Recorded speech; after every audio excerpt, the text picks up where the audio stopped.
just may know about me but don't really know who I am. So if you're in that category and you think you may know me from somewhere, maybe this will jog your memory. Have a look at the screen.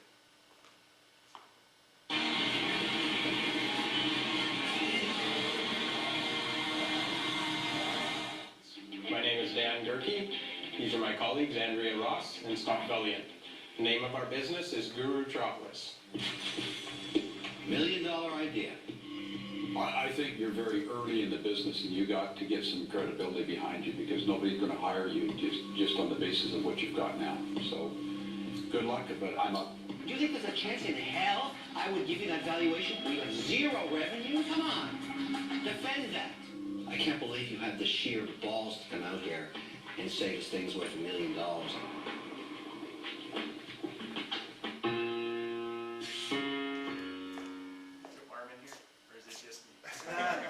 Anybody else feeling a little uncomfortable after watching that? The reason I play that video actually is a reminder to myself that if I can stand up there and do that, this is nothing. No. Actually, in all seriousness, I played that video because it's a reminder of missed opportunities. Now, obviously, the opportunity to present my business, one of my businesses on Dragon's Den, was something I wasn't about to pass up. And yet, due to the circumstances of that presentation, I wasn't as prepared as I would have liked to have been. And it didn't turn into the opportunity that developed the way I wanted it to, as you saw. So it's a reminder to me to see the value in the opportunities that are presented and make the most of them. And it's my firm belief that all of us here are facing a different and yet very lucrative opportunity right now.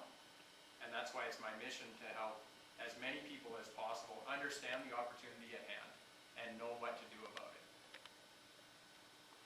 So, the greatest wealth transfer in history is what I believe we're experiencing right now. And before I get into that, let's have a little look at the history of money, or what we call money.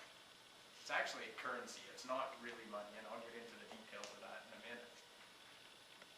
But if you go back far enough in time, the world existed, commerce existed on a barter system.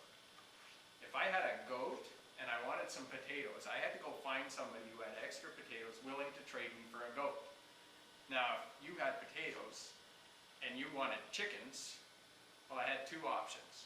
I could go find somebody with some chickens and try and trade my goat for them, or I could try and convince you to take my goat, and then you would have to go and get some chickens for that goat. As you can see, it wasn't a very efficient system, but that's the way things were. Over time, forms of money were developed, like shells, beads, grains, different forms of exchange.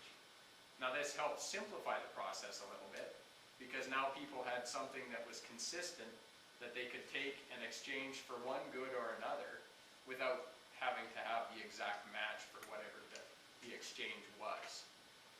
Now again, as things progressed, precious metals became more commonly used as a form of money for a number of reasons. One, they had intrinsic value. Two, they were consistent size and value, and they could be minted into coins. So coins were a very efficient form of money. Everybody knew the value of them, and so trade was much easier. The downside to this was that carrying around a bag of gold coins was pretty heavy and inconvenient. So again, things progressed and eventually banks were developed. And the purpose of the bank was for you to be able to store your gold, and in exchange they would provide you with a gold certificate or a note. Now this note would say how much you had on deposit at the bank, and that it was exchangeable on demand for gold. So you could take your paper and go into the bank and ask for your gold back. And that's the way the system worked. And eventually what people started doing is they would exchange the notes for whatever they wanted in the marketplace, because it wasn't specific to an individual, it was specific to the gold on deposit. So that gave people more flexibility. And that's the way the system ran for hundreds of years. In fact, fairly recently,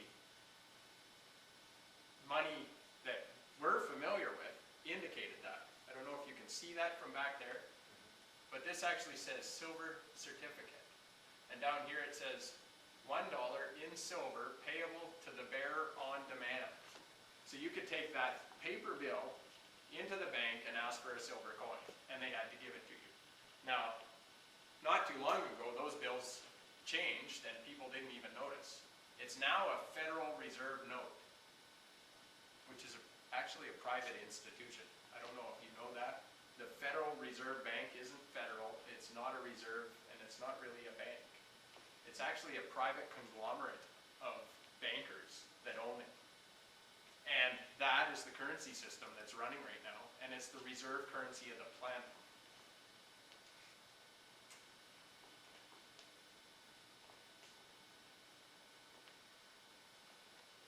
So, as things progressed, of course, the bankers started to realize that, it's pretty uncommon for everybody to show up on the same day and ask for their gold. So maybe we could just print some more of these notes and circulate them. Because not everybody's going to show up on the same day and want their gold. So we could actually make more interest by providing more notes.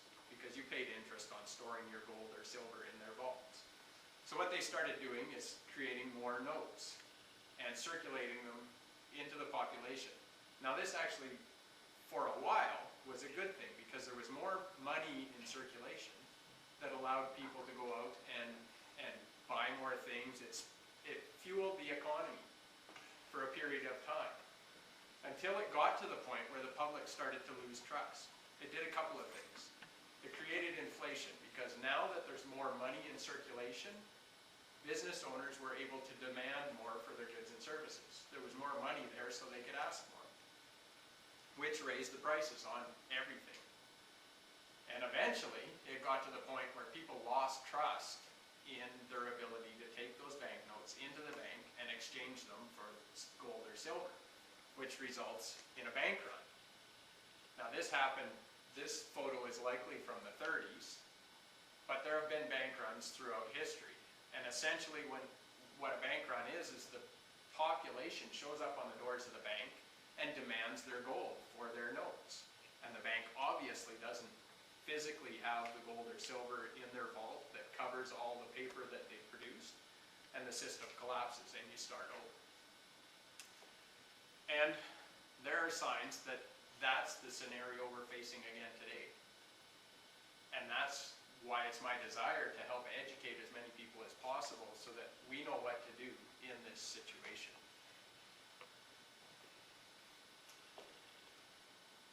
So, from my research, there's 3 major threats to your financial well-being, and I want to outline those this evening, and then I want to get into what you can do about it, what your opportunities are. You've no doubt noticed that your money isn't going as far today as it used to. I know it wasn't that long ago when a liter of gas was 25 or 30 cents. Today, if it's under $1, it's a miracle. And really, what is that? Is it a product of supply and demand? I'm not so sure it is. I think it's the devaluation of our dollars, in large part. So our money's not going as far as it used to. Who knows what initiated this back in 2008? This is the big market crash of 2008, the fall of 2008. And as you'll see, these are markets across the globe. Anybody know what actually spurred that? Any guesses?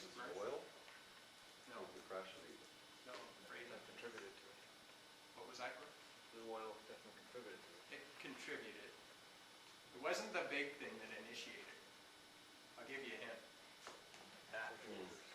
The subprime mortgage crisis in the U.S. was really the big catalyst for that crash. The housing market in the U.S. just crumbled. And why did it crumble? Who knows the answer to that one? I have another idea. Because of, I can't remember the exact wording, but mortgages without any down payment. You were breathing, you could get a mortgage. Yeah. You stole my next slide. If you could fog a mirror, you could get a mortgage. Really, it was very loose lending practices. essentially the banks realized that, you know, if we can lend more money, we can make more profits. And they started giving mortgages and loans to really anybody, people that never should have had mortgages to start with. I've heard stories of people who made 40 or 50,000 a year with 4 mortgages. People that made 60,000 that lived in a $700,000 house. And it was just loose lending practices. And basically, like this says, if you could fog a mirror, you were approved. And in fact, those loans in the industry got to be known as ninja loans. Who wants to hazard a guess where that term came from? Yara, you probably know that one.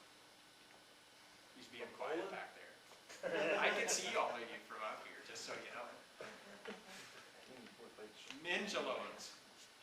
Because the people who received the loan had no income, no job, and no assets. So the end result is this was an overinflated real estate market driven by false fundamentals, and eventually it was just a house of cards that came crumbling down. And that's what drove that stock market crash in 2008.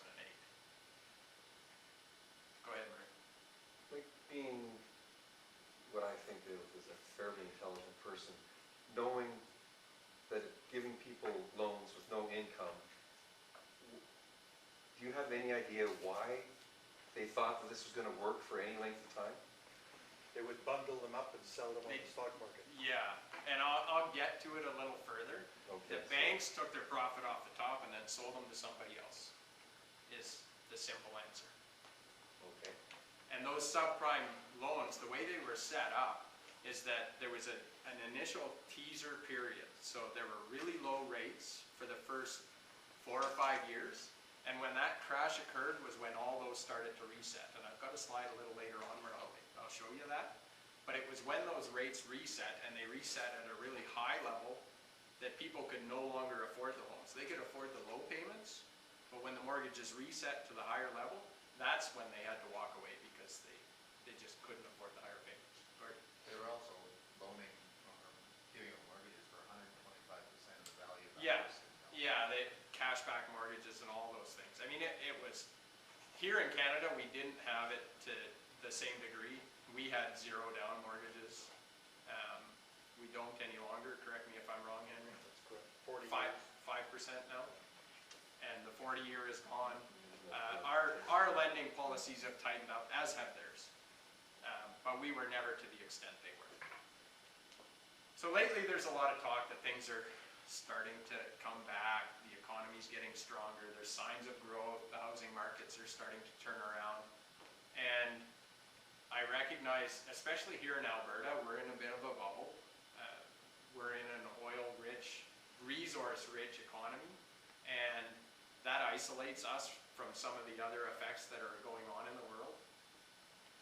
And yet, at the same time, I look at some of the factors, the writing on the wall, and to me, the light at the end of the tunnel might not be the end of the tunnel. It might be a freight train headed our way. And I want to get into the 3 reasons why I think that in the next part of my slide.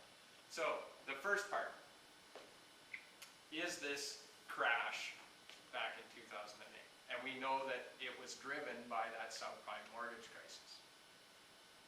So, let me throw a hypothetical at you. If the markets drop 40% in 2008 as a result, what do you suppose might happen if there was another batch of those similar type mortgages that were about to reset? Are the banks in a position to take a bunch more properties onto their books when they're still holding properties from 4 years ago?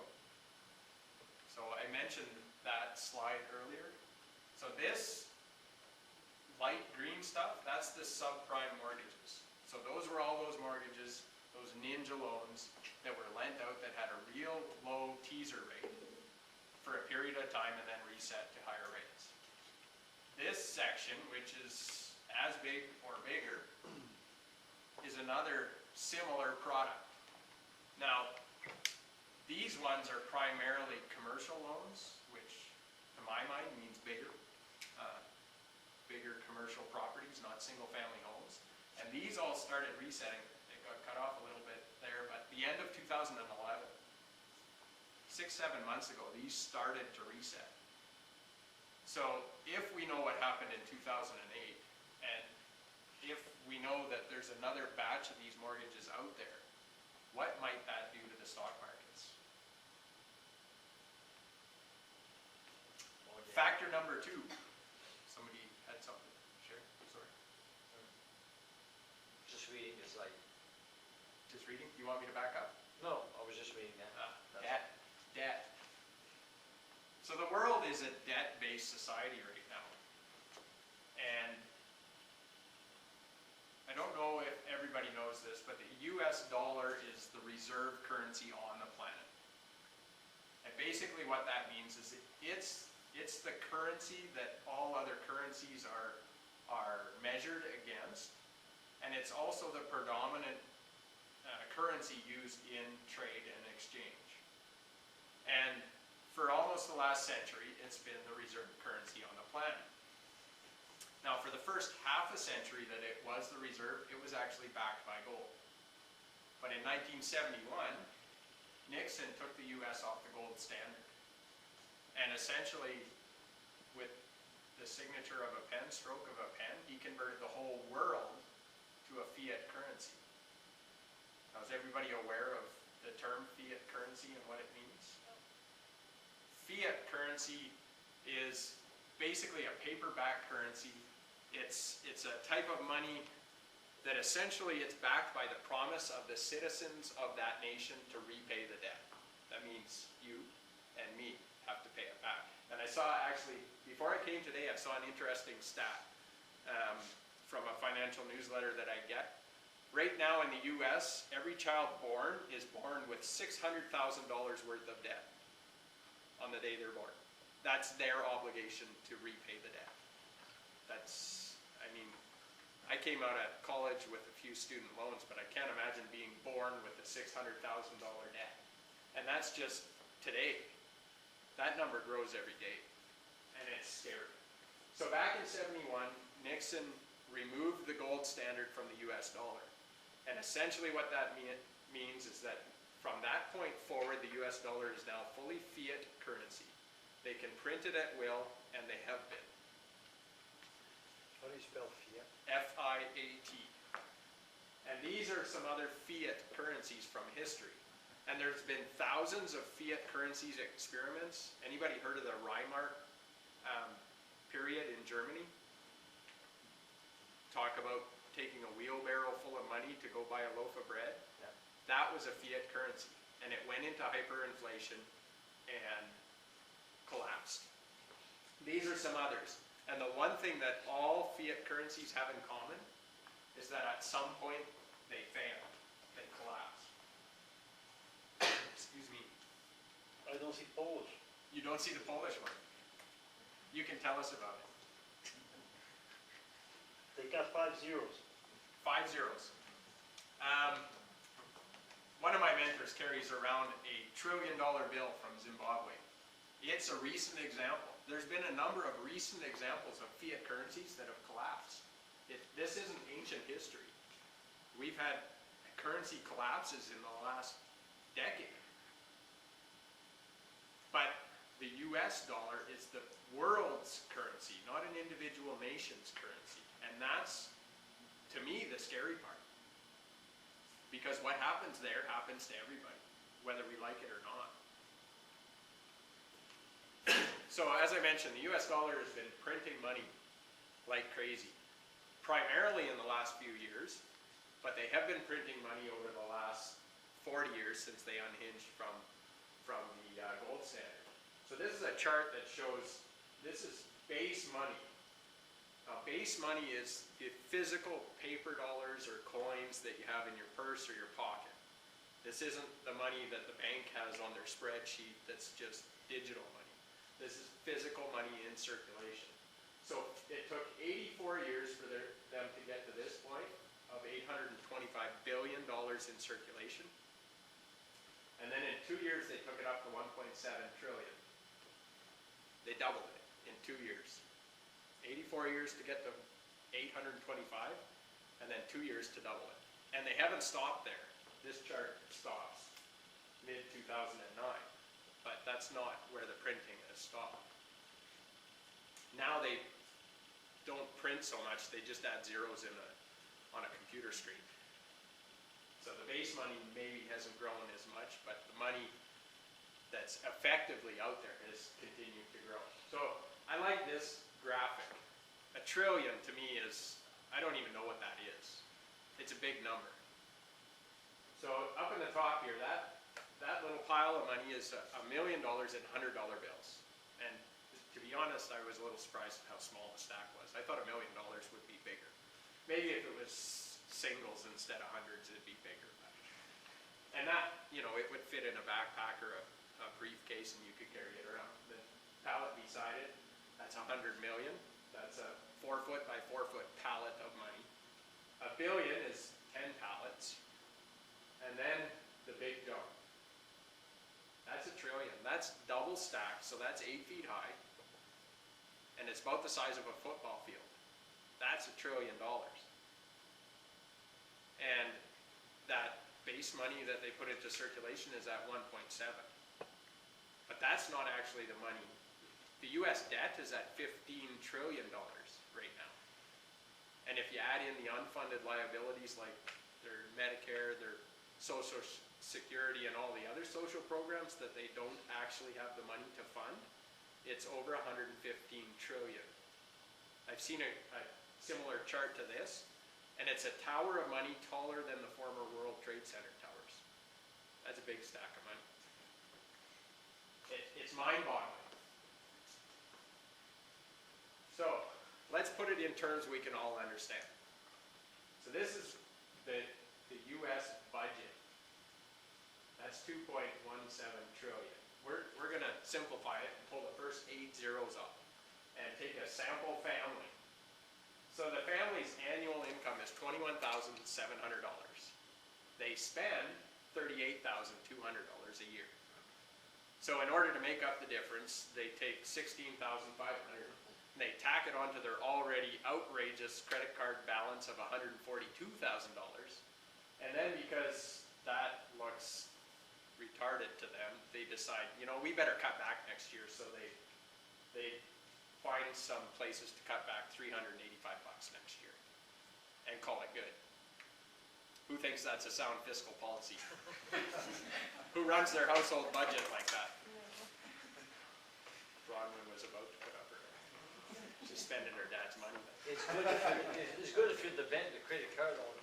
The credit card company, yes. Oh, yeah. Yes, that's a good policy. Well, the reality is, this is the policy being used by governments around the globe right now. They're trying to get out of debt by creating more debt. And I don't understand how that's going to work. And to be honest, I don't think it is. But this is the policy they're implementing. Now, one thing I wanted to mention here, I'm sure some of you have noticed that I'm talking a lot about the U.S. And I recognize, again, we're in Calgary, we're in Alberta, we're in Canada. It's a different world. And it is, to some degree. But again, I'll reiterate, this is the reserve currency on the planet. We're attached at the hip to the U.S. When they sneeze, we catch cold. I'm sure you've heard that analogy. What happens in the U.S. is happening to the world. Just take a look in Europe right now. This is going to impact every nation on the planet because everybody's tied into it. I don't know if you remember that chart I showed about the stock market crash in the different countries. Did you notice how they all move together? The markets around the globe are tied together. If you put charts from the New York Stock Exchange with the London Stock Exchange with all the other ones around the globe, they virtually move in sync because trading now is done by computer algorithms. It's not done by people. It's all computer programs. So everything's tied together. And that's what makes this a global issue. So as much as I love being in Calgary, in Alberta, a true Canadian, I've got the maple leaf tattooed over my heart, so nobody can question that. I still see that this is going to impact us one way or another. Maybe in lesser form, but I'd rather be prepared and know what to do about it than get caught with my head in the sand. So, if that's all on the globe are using, I I see they have three options on how to deal with it. Option one is they can declare bankruptcy. And I only know of one example off the top of my head that's actually done that, and that's Iceland. And they had to do it as a result of 2008. They had massive exposure to that toxic debt. Those subprime mortgages that the US created, Icelandic banks bought a lot of them. And when those loans all went bad, their whole system went bad. And they actually made the hard decision and said, that's it, we're going bankrupt. And they started over. And I can't imagine that was a popular decision for a government to make, for a nation to make. And I honestly can't see many other nations making that move. I mean, look at what's going on in Europe right now.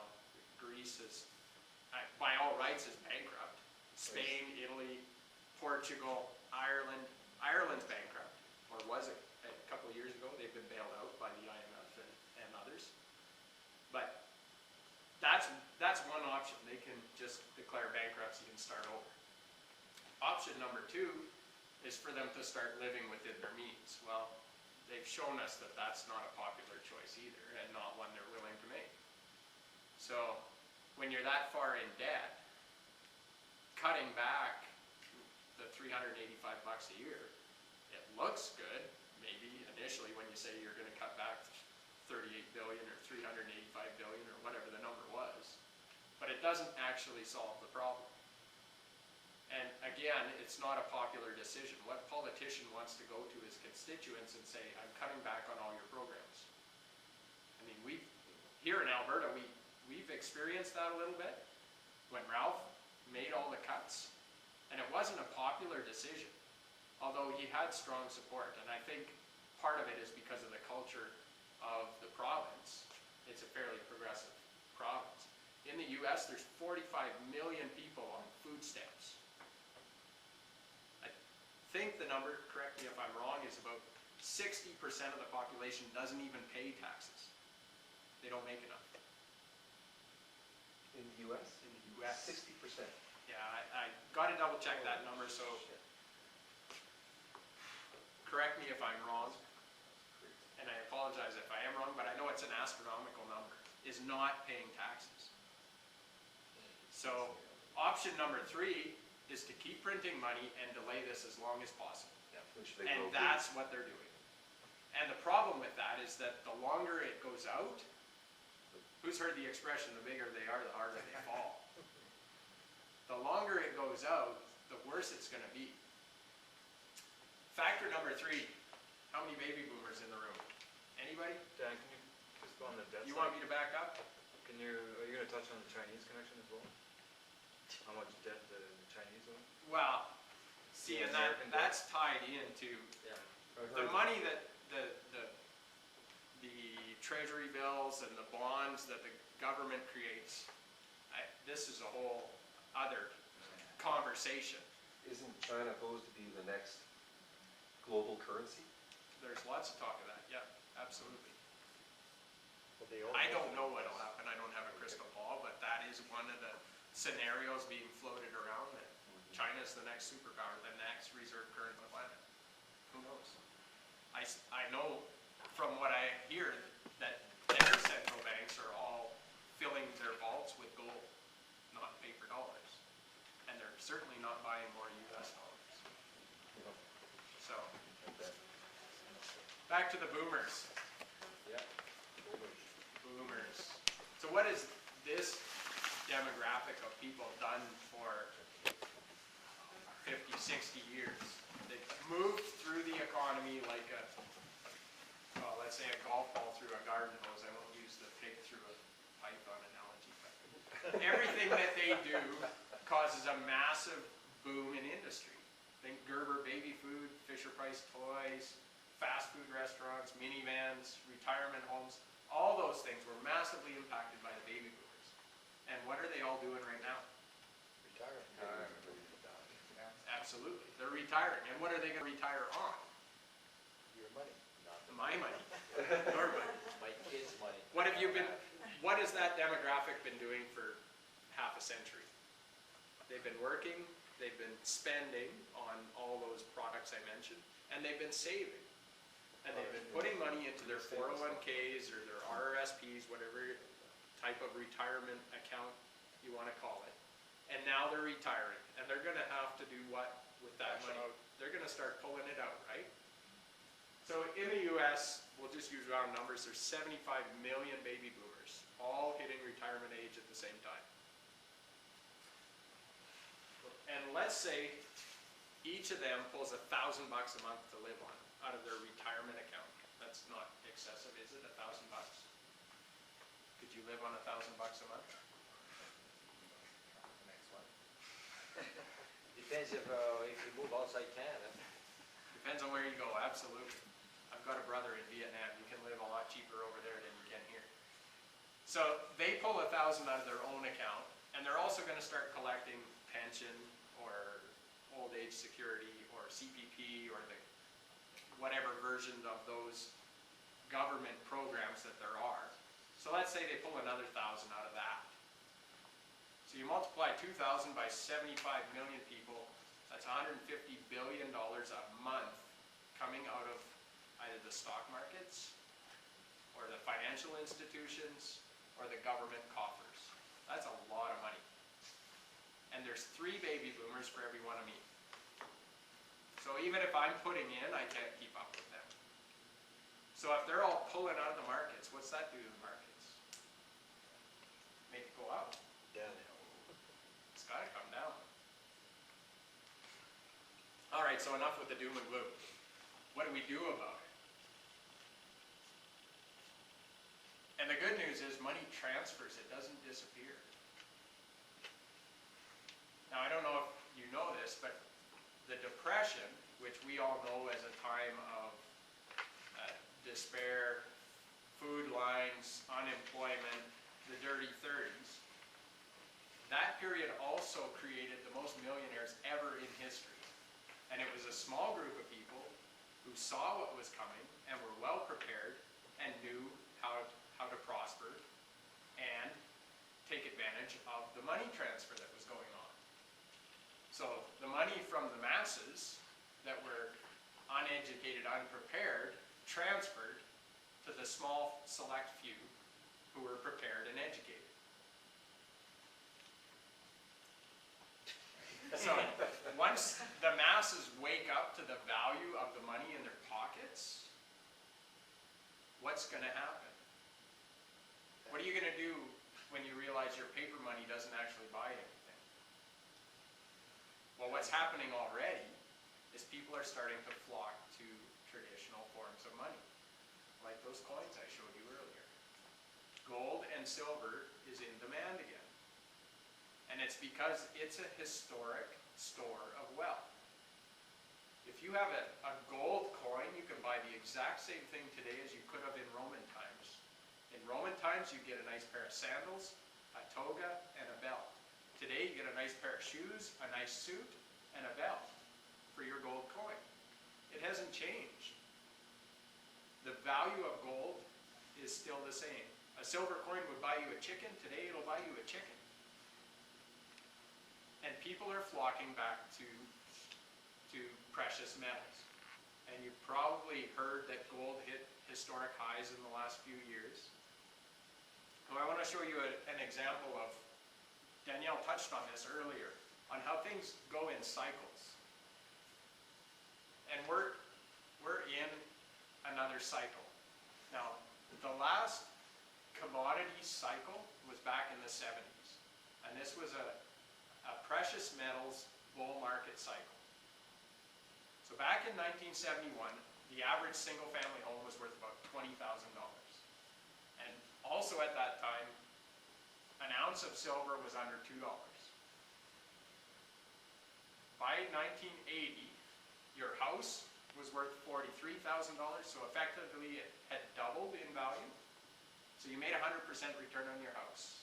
Over 10 years, 10% a year, that's all right. It's a pretty good run. Some would argue that was the cycle to be in. Now, the flip side, your silver had gone up to $50 an ounce. That's 26 times.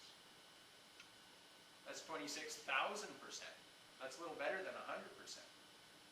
So let's look at it. Had you taken your house in 71 and recognized that we were entering a commodity bull market cycle, and you sold your house and you bought silver with it, and then waited till 1980, the end of that cycle, and got out, you would have traded in your silver for almost $800,000. Would have bought you 18 houses outright. So you could have had one house worth double, or you could have had 18 houses. Or if you wanted to use leverage like investors do, even at 20% down, you could have secured 90 houses for your silver. Well, we're in another bull market cycle now. Gold and silver have gone up about 6 times since the cycle started. Now, in the 70s, it went up 26 times, and then we shifted to a equities cycle. And the stock market went up actually 46 times. It had a great run until the crash in 2000, the dot-com bust. So the 70s, we had 26% or 26 time return, pardon me. Then we shifted to equities, and it went 46 times. Now we're back into commodities, and they've only gone up 6 times. There's still a lot of upside potential. And there's a number of factors that are driving this even more now. Number one being this global economy cycle that's going on. The paper dollars aren't worth what they used to be. Back in the 70s, they had inflation because they had just unhinged from gold at that point. But they didn't have a global crisis going on. And the other factor is that at that time, North Americans and Europeans were the only ones that could actually own gold and silver. Russians couldn't, Chinese people couldn't. You couldn't own it. And now globally, people can own this stuff. So it's in demand. And there's shortages of it. And I could do an entire evening on gold and silver, and indeed I likely will in the near future. It's a subject I'm certainly passionate about. I carry a silver coin around in my pocket, just as a reminder that I've always got it. But I think what I want to demonstrate here tonight is that, yes, there's a lot of doom and gloom out there. Let's not pay attention to that. Let's look for the opportunities that presents. So through my mentors and the research I've done, we've been able to identify 5 major areas that the wealthy are investing in. And number 1 is precious metals, physical gold and silver, not ETFs, unless you're a trader, a day trader, and you like to be on the computer and trading all the time. You want physical metal in your possession.